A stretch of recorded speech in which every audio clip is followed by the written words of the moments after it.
Behold, I send my messenger, and he will prepare the way before me. And the Lord whom you seek will suddenly come to his temple, and the messenger of the covenant in whom you delight, behold, he is coming, says the Lord of hosts. But who can endure the day of his coming? And who can stand when he appears? For he is like a refiner's fire and like fuller's soap. He will sit as refiner and a purifier of silver. And he will purify the sons of Levi, and refine them like gold and silver. And they will bring offerings in righteousness to the Lord. Then the offering of Judah and Jerusalem will be pleasing to the Lord, as in the days of old and as in former years. Then I will draw near to you for judgment. I will be a swift witness against the sorcerers, against adulterers, against those who swear falsely, against those who oppress the hard workers in his wages, the widow and the fatherless, against those who thrust aside the sojourner, and do not fear me, says the Lord of hosts. For I, the Lord, do not change. Therefore, you, O children of Jacob, are not consumed. From the days of your fathers you have turned aside from my statutes, and have not kept them. Return to me, and I will return to you, says the Lord of hosts. But you say, how shall we return? Will man rob God? Yet you are robbing me. But you say, how have we robbed you? In your tithes and contributions. You are cursed with a curse, for you are robbing me, the whole nation of you. Bring the full tithe into the storehouse, that there may be food in my house, and thereby put me to the test, says the Lord of hosts.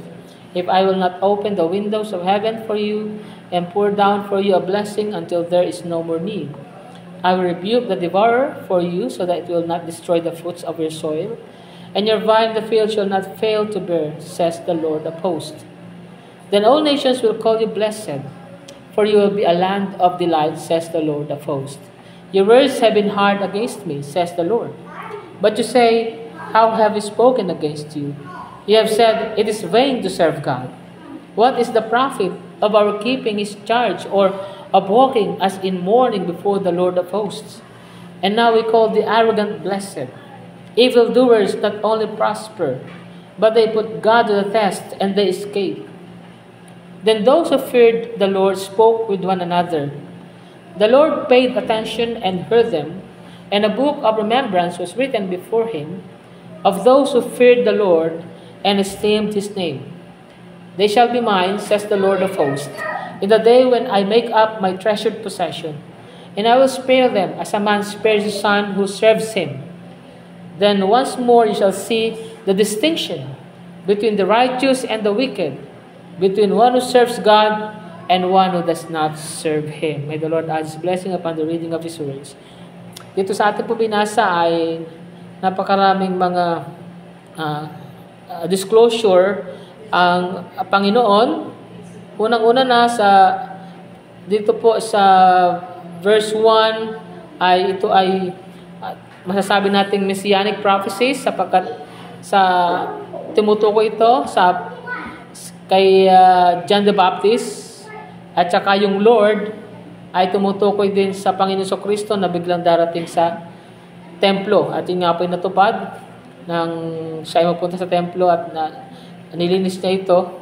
At siya po ay tinawag na Messenger of the Covenant, tumutukoy sa ating Panginoon Kristo. At siya po ay maglilinis. At ang paglinis ay sa pagkataalisin niya ang kasalanan, ito ay kanyang dadalhin doon sa krus. Dadalhin niya ang ating mga kasalanan at tayo ay magiging malinis sa harapan ng Panginoong Diyos. At marami pang mga iba na kung saan ay mahalaga din na may kinalaman sa mga anak ng Diyos, sa mga hinirang. Pero ang atin po na tatalakayan ngayon yung verse 16. Kaya pamagat ito ay the book of remembrance when God listens and records. Pero bago yan, itong darating na April 1, 2025, Martes, wari ko yan, ay ang mga Muslim sa buong mundo ay magse-celebrate ng kanilang Eid al-Fitr. No? Ito po ay, ibig sabihin, festival ito. Festival ng, yung Eid ay Arabic yata yan. Ano? Ibig sabihin, festival. Al-Fatir, ibig sabihin, yung tumutukoy siya sa breaking of the fast. At ito po ay festival na nagmamarka ng pagtatapos ng kanilang Ramadan, isang banal na buwan, fasting and prayer at refleksyon. Ito po ay panahon ng katuwaan at pasalamat, punong-puno ng mga pagbibigay ng bilang dala ng charity nila at pagtitipon nila bilang isang komunidad. Para sa kanila, ito ay panahon ng devotion at ito ay recorded bilang expression ng kanilang faithfulness at pagsunod sa kanilang mga pinaniniwalaan. It's an inspiring reminder kung paano ang mga puso ng mga tao ay nagnanais na sila'y makita, marinig, at maalala para sa kanilang katapatan or faithfulness. Well, similarly, sa panahon po ni Malakay, isang faithful remnant of God's people, mga tapat na mga nalabi in a sense na sila napatapon, may sa Assyria, sa Babylonia for 70 years, and nabago na yung kanilang mga relasyon sa Panginoon, malayo na ang karamihan sa kanila sa Panginoon. Ang iba marahil ay sumasamba pa doon sa mga Diyos-Diyos ang nakilala nila sa lugar na kung sila ay naalipin doon. Pero may mga taong nalabi, ibig sabihin, sinanatiling tapat. No? Ito po yung mga mananampalataya sa Panginoon at sila ay palaging nag-uusapan. At ang pinag-uusapan ay kabutihan ng Diyos at kanilang iginagalang ang kanyang pangalan sa gitna ng panahon na kung saan mayroon ng spiritual na kawalang pakiramdam sa Diyos. Ang Diyos ay tumutugon sa pagitan ng pakikinig, cherishing the devotion, at itinatala sa kanyang aklat doon sa tinatawag na Book of Remembrance. At sa araw na ito ay ating explore ang essential truth na tinetreasure ng Diyos ang faithfulness ng kanyang mga tao. Pinakikinggan sila sa panahong iginagalang nila siya at tinitiyak na ang kanilang mga pagkilos, mga gawi ng pag-ibig at pananampalataya ay hindi kailanman nalilimutan. Ang assurance na ito ang foundation ng ating message sa Malakay 3:16. Kaya pupunta tayo rito at ano ba ang kahulugan ng mabuhay na kapag nalaman natin na ang Diyos ay nakikinig at inaalala tayo. So ito yung ating passage sa New King James Version ay ganito ang pagkakasalin. Then those who feared the Lord spoke to one another, and the Lord listened and heard them. So a book of remembrance was written before him for those who feared the Lord and who meditate on His name. So itong verse 16 na to ay nagsisilbing turning point na siya ay contrasting doon sa cynical words ng mga hindi mananampalataya. Na dito ay merong masasabi natin na mga pagkilos na tanda ng paggalang ng mga mananampalatayang nalabi. Maaring may mga ilan na nagko-complain. Nagko-complain sila tungkol sa parang ang Diyos yata ay nagiging malayo sa kanila. Parang kinakalimutan na sila ng Diyos. Itong mga taong ito na may takot sa Diyos ay magkaganon man na parang tinalikuran na sila ng Diyos dahil sila ay napatapon at naalipin ng ibang bansa. Pero ang mga individual sa ito ay patuloy sa kanilang masigasig na pananampalataya. At ito'y kinatutuwa ng Panginoong Diyos. Kaya ang propeta Malakias, or Malakay sa English, ayon sa dikta sa kanya ng Diyos, ay ina-assure, binibigyan ng kapanatagan, na ang Diyos ay nagtatala. God takes note of their faithfulness, na nag-aalok siya ng pag-asa doon sa mga gumagalang sa Kanya. Kaya, doon sa 3:16, mapasin natin ang ilang mga terms doon, kagaya ng those who feared the Lord. Itong Fear the Lord, it means refers to the reverential awe, not fear of punishment, and reflects a deep trust and respect to God. Meron dong Book of Remembrance, sa ibang salin ay scroll, sapagkat ng panahon na yun, ang book ay hindi pa uso yung, bagamat meron mga ilan-ilan, pero hindi pa uso yung naka-codex form, yung book natin sa panahon ngayon, niro-roll yung pa noon. Kaya instead the book, sa ibang salin ay scroll of remembrance. It is an allusion to ancient royal practices where kings recorded the deeds of loyal subjects to recognize and honor them. Ang sabi ng Panginoon, those who honored my name. So, honor this name is to honor God's name, means to live in a way that reflects His holiness and glorifies His character. Okay. So, alamin natin yung Christological significance niyan. Ito po yung may kaugnay. Kanina, talaga inumpisahan ko na, doon pa lang sa verse 1 ay may kinalaman na ito sa ating Panginoon Kristo. But ito sa Malakay 3:16, ito ay nakasalalay kung paano ito pino-foreshadow at sinasalamin ang mga katotohanan tungkol sa ating Panginoon Kristo, sa kanyang role at sa kanyang karakter doon sa redemptive plan ng Diyos. Kaya ito yung ilang key aspect na i-highlight natin ang kahalagaan nito sa relasyon ng Malakay 3:16 sa ating Panginoon Kristo. Una, Christ as ultimate judge and keeper of the book of life. Kung paano ang Panginoong Diyos ay nangangako na meron siyang pinag-iingatang scroll or book of remembrance para sa mga mananampalataya, ang ating Panginoon Kristo ay pinipresenta sa Bagong Tipan bilang siya na humahawak ng book of life. Yan ay mabasa mo doon sa Revelation 20:12-21, verse 27. Nawari bagay sinasabi sa atin na sa Diyos na yon ay ang Panginoon Kristo ay nakapaloob doon sinasabi nating Diyos. Siya pala yung kabilang siya kasi parang meron itong pahiwatig sa atin na in one God, meron isa pang persona doon. At walang iba kundi ang ating Panginoon Kristo. Kaya yung Diyos na kumikilos, kung ano yung pinapangako niya at kung ano yung ginagawa niya, yun din ang taglay-taglay ng ating Panginoong Kristo. No?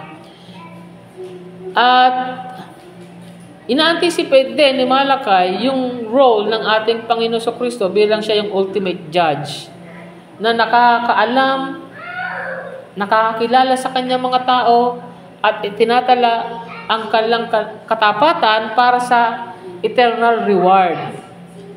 Pangalawa,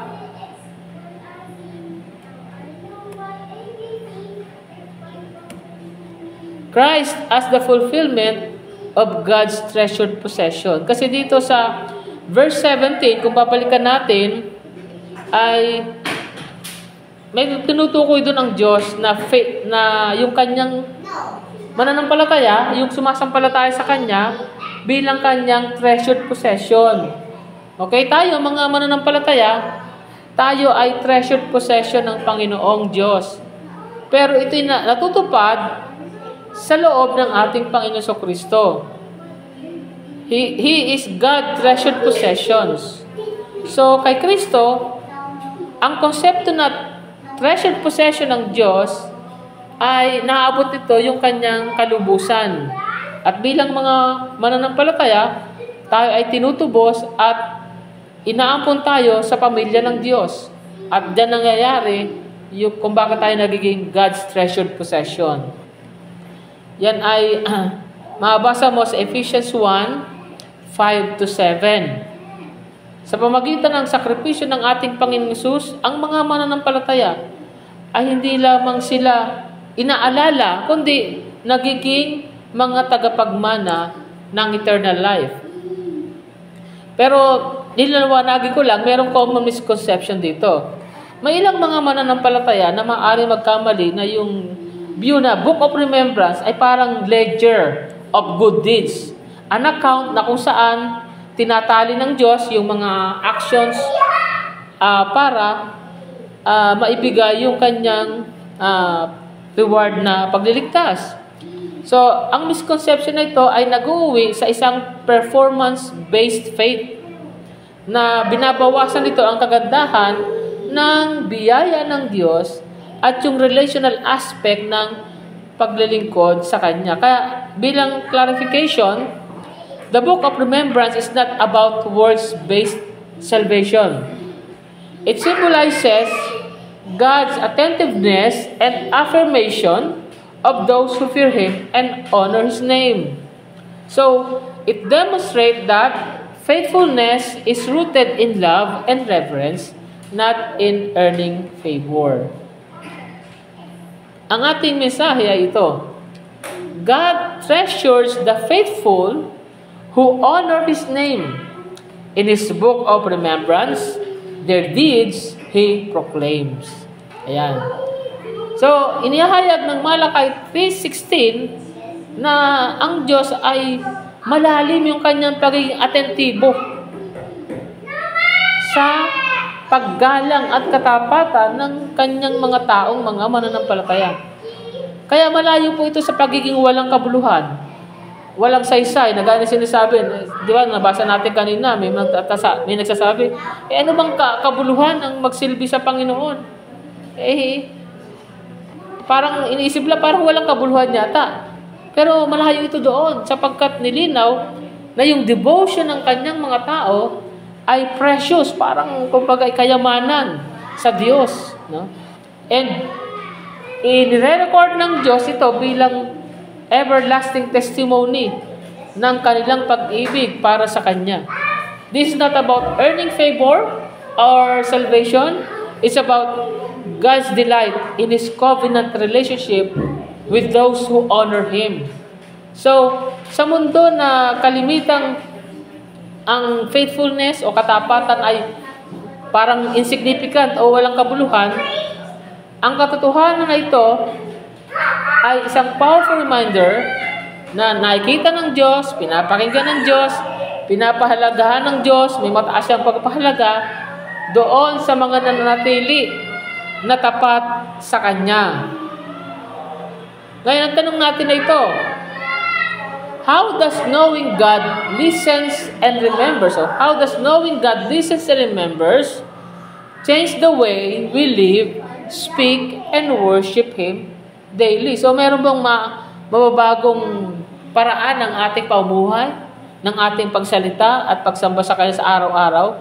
Yamang nalaman natin ang Diyos pala'y nakikinig at inaalala ang ating mga ginagawa sa ating mga pagkatipon. So, meron tatlo tayong sagot dyan. So, speak often of His goodness in our conversations. Yamang nalalaman natin yan. Live in a way that honors God.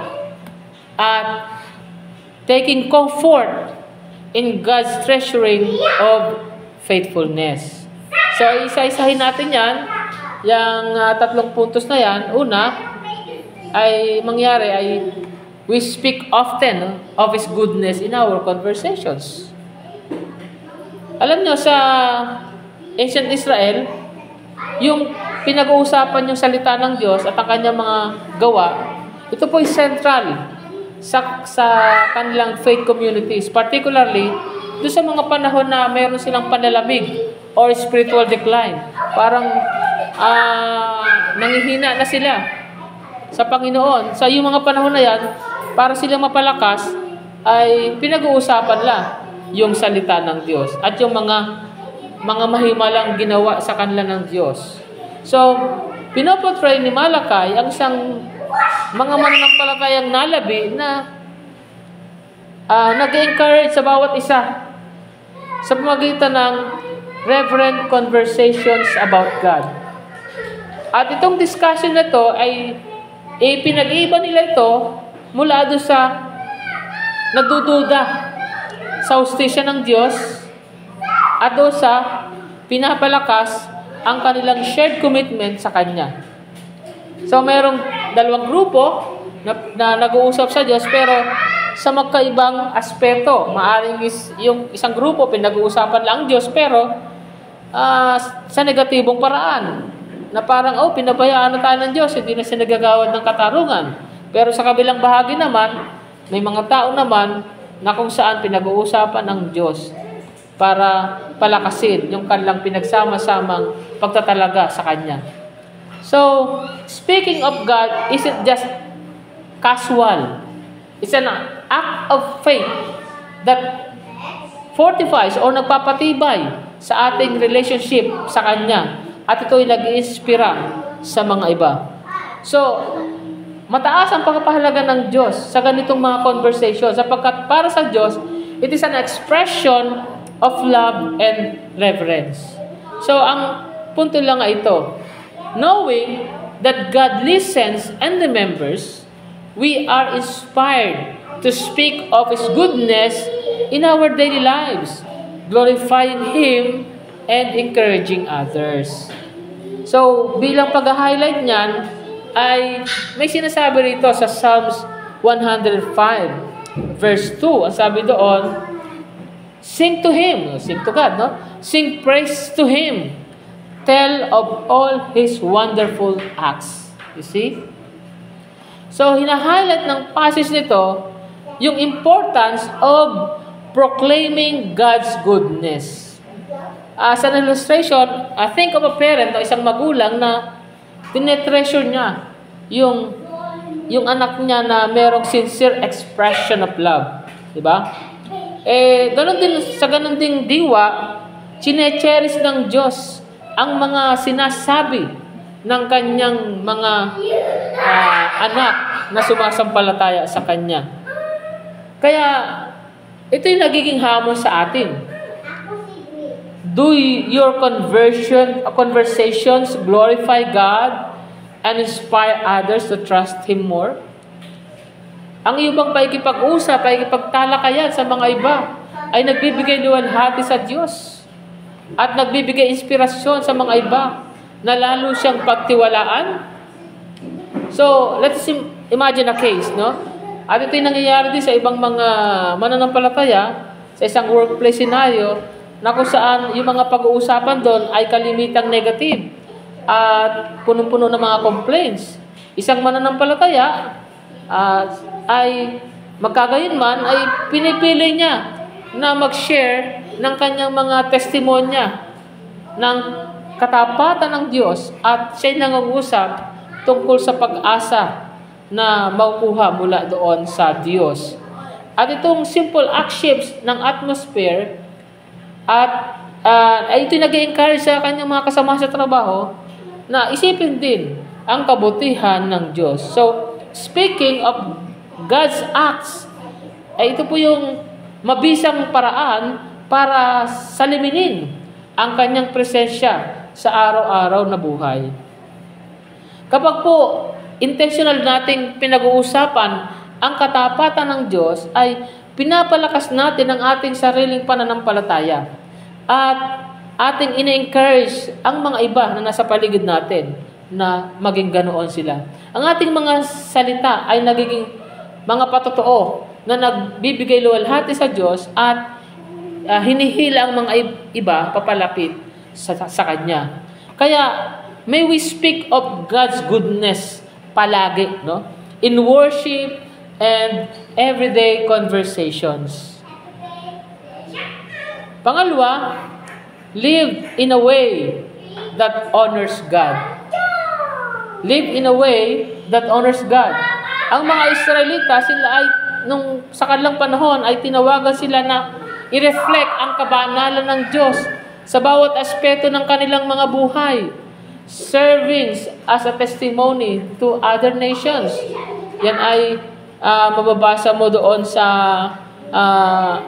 Deuteronomy 4, verses 6 to 8. At sa panahon ni Malakay, ay marami ang pumalya na panghawakan yung pagkakatawag sa kanila. Subalit, may mga mananampalatayang nalabi na namuhay sa paraan na nagluwalhati sa Diyos sa pamagitan ng kanilang pagsunod at sa pamagitan ng kanilang integridad. So, honoring God is not confined to rituals. It extends to how we live, work, and interact with others. So, bawat action natin, yan ay sumasalamin sa ating paggalang, pagpitagan para sa Diyos, at nagde-demonstrate ng ating karakter sa mundo. Ang point lang mga ito, reverence for God compels us to live lives that glorify Him, reflecting His holiness and love to those around us. Okay? Reverence for God compels us to live lives that glorify Him, reflecting His holiness and love to those around us. Ito'y malinaw na mababasa natin sa Bagong Tipan. Sa 1 Corinthians 10:31 ay sabi sa atin doon, so whether you eat or drink or whatever you do, do it all for the glory of God. So all actions can honor God, even yung mga simple na mga ginagawa natin sa araw-araw. Hindi yan walang kabuluhan. No? Kung yan ay ating itatalaga sa Panginoon. And yung sa Proverbs 3 verse 7, fear the Lord and shun evil. So reverence for God shapes our moral decisions. Okay? So, kagaya ng mga ambassador na nire-represent nila yung kanilang mga bansa, namumuhay sila doon sa pamumuhay na nagre-reflect ng values ng kanilang bansa. Sa ganun ding paraan, tayo din ay tinatawagan na i-represent ang Diyos sa pamagitan ng ating mga conduct, ng ating mga pagkilos.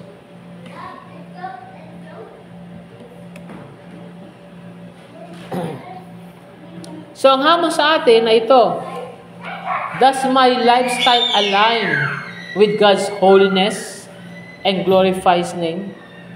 Nangyayari ba ito?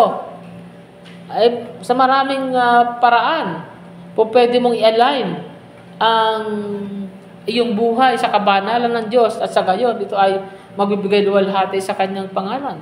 Kagaya na lamang ng isang estudyante sa school, na kung saan talamak ang dishonesty at maging ang mga cheating ay nandoon. Pero despite pressure to conform, yung mga estudyante na mga mananampalataya, they choose integrity, reflecting God's character in their actions. Kaya yung kanilang mga buhay ay nagiging testimonya na nagbibigay karangalan sa ating Panginoong Diyos. At kung tayo ay nabubuhay sa pagsunod at sa pag-ibig sa Diyos, ang ating pamumuhay ay nagiging patotoo ng presensya ng Diyos at ng Kanyang nakapagpababagong biyaya. We demonstrate His character to the world. At ito yung apela sa atin, na mamuhay tayo in obedience and reverence, reflecting God's holiness in all areas of life. And pangatlo, take comfort in God's treasuring of faithfulness. Okay. Yung Book of Remembrance, ito ay nagre-reflect ng ancient practice ng mga hari na nag-iingat sila ng mga records ng mga loyal deeds ng kanilang mga subject para sila i-reward. Di ba ganun nangyari kay Mordecai, no? Nung ang haring Artaxerxes ay hindi mapakali, ay nagpakuha siya ng talaan. At nakita nga nila yung hindi nabigyan ng reward na ginawa na pagliligtas sa kanilang bansa ni Mordecai. No? So for Israelites, ang mabuhay sa ilalim ng Persian rule, itong image ito ay nagre-assure sa kanila na binavalue ng Diyos ang kanilang devotion kahit na ito ay parang hindi nanonotice or hindi nabibigyan ng reward. So, masasabi natin na ang katapatan, yan po ay hindi walang kabuluhan. Even in private or challenging circumstances, tinetreasure ng Diyos at inaalala ang bawat gawa ng devotion sa Kanya. His Book of Remembrance is a powerful symbol of His justice and love. The point is, when faithfulness feels unrewarded, we can rest in the assurance that God treasures and remembers our devotion. Ang talata na pwede natin pagkuhanan dyan, o sumusuporta pati dyan, ay yung Hebrews 6:10. Malinaw dyan, God is not unjust. He will not forget your work and the love you have shown Him. Kaya ang passage ito ay nag-affirm ng attentiveness ng Diyos sa ating faithfulness sa Kanya. At ito yung nagpapaalala din sa atin ng sinabi ng ating Panginoong Kristo doon sa Matthew 6 verse 6. Sabi niya, "Then your Father who sees what is done in secret will reward you." So every and even unseen acts of faith are precious to Him. So, consider isang hari, no, na nagre-record ng loyal deeds para sa future recognition. Ganun po ang Diyos. Inaalala niya yung bawat gawa ng katapatan sa Kanya. Pinapahalagahan niya ito doon sa pangwalang hanggan. Bigyan natin ng sample. No? Mag-reflect tayo sa story ni Cornelius doon sa Acts 10:14. Bagamat hindi Hudyo, hindi masasabing hindi siya kabilang sa mga tao ng Diyos ng panahon na yon, sapagkat si Cornelius ay siya po siyang hentil, yung kanyang mga panalangin at saka yung kanyang mga acts of generosity, ito po ay na-notice at inalala ng Diyos. Ay pinatunayan ito ng Diyos sa pagitan ng pagpadala sa anghel para i-assure si Cornelius na yung kanyang faithfulness ay umakyat bilang isang memorial offering sa harapan ng Panginoon. Kaya nga, ang tanong sa atin ay ito, how does knowing that God treasures your faithfulness inspire perseverance in your walk with Him? Consider a worker. Siya nananatili na mabait, masipag, kahit na ang kanyang mga efforts ay hindi napapansin ng kanyang employer. Knowing that God sees and values their faithfulness gives them strength to keep honoring Him through their actions. At ang katotohanan ito ay nagbibigay ng courage para manatiling masipag, tapat, masigasig sa Panginoon.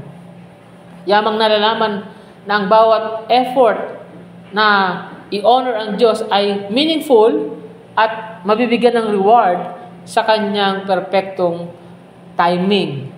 Kaya nga, ang apela sa atin ay, may we take comfort in the assurance that our faithfulness is recorded and treasured by God. And as a conclusion, itong mga ilan lamang na balita sa ating bansa ay nag-highlight ng deep concerns over the nation's moral fabric. May mga issue na kung saan nandyan yung corruption and injustice na nangyayari. At ito ay nakakapagpabigat ng kalooban. Yamang nalalaman na para tayong binabaha ng ganong klase ng mga predicament. Kaya nga, sometimes hindi natin mapipigilan ng ating mga sarili na magtanong, does faithfulness still matter in a world where wrongdoing seems to prevail? Gaya ng ating nasumpungan sa panahon ni Malakais, ay ang mga Israelita, nag-struggle din sila ng ganong kaparehong disillusionment. Kaya nga nagpagtanong sila They questioned whether God's serving God had any value at all. Naglalaman sila na nakikita nila, naranasan nila na nagpa-prosper mga evildoers. Nananagumpay sila sa kanilang kasamaan. Samantalang yung mga mananampalataya ay parang na-overlook ng Panginoon. Pero ngayon, nakita natin sa Malakay 3:16 ang isang inspiring na sagot sa atin. God treasures those who remain faithful, listens when they speak of Him, and records their devotion in His book of remembrance. Kaya alalahanin natin to, Malakay 3:16 sa Amplified Bible, ganito pagkakasulat. Then those who feared the Lord with awe-filled reverence spoke to one another, and the Lord paid attention and heard it, and a book of remembrance was written before Him of those who fear the Lord with an attitude of reverence and respect, and who esteem His name. Kaya ito yung magsilbi sa atin na lalong maging masigasig at masipag sa ating pagkakatipon alang-alang sa Kanyang pangalan. Tayo po ay manalangin. Tayo po tumayo. Heavenly Father, kami po ay nasa harapan po ninyo na may pusong pagpapasalamat at amin pong pinapasalamatan ang inyong hindi nagbabago or namamalaging pag-ibig sa amin at sa inyo pong katapatan din sa amin. Kayo po ang Diyos na nakakita, nakikinig at chine-cherish nyo ang devotions ng inyong mga tao. Kagaya po ng mga tapat na mga nalabi sa panahon ni Malakay, nawa po kami madalas ding magsalita ng inyong kabutihan, mamuhay sa paraan na nagpaparangal sa inyong